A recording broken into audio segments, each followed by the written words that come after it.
What's up, guys? If you own a Genesis vehicle and it requires the ridiculously expensive spark plug, this number right here, SILZKR8H9G, you can try and search all over the internet for other models, like other cross-reference of this spark plug.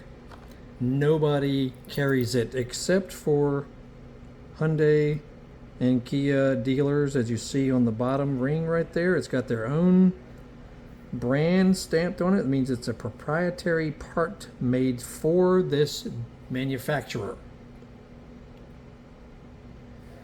$40 a piece, just for one. $40.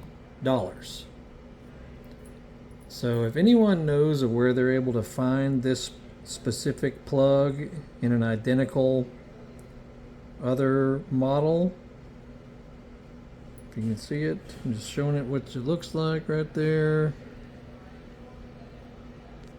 If you know of where you find these other than the dealership at $1 million a piece, please post in the comments, because I am on the lookout for such a thing.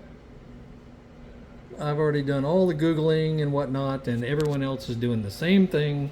These are also used in many Bentley cars. See if you can find these and tell me where. Now you got to be careful. You don't want to order these from various overseas sources, because a lot of times they are counterfeit parts that look legit, but they are not. So be very careful, especially on Amazon and sometimes on eBay. Just be careful, because there are plenty of counterfeiters out there that make the same looking spark plug for a fraction of the price, and it is not the same at all. Anyway, yeah, $40 a piece. Y'all have a nice day.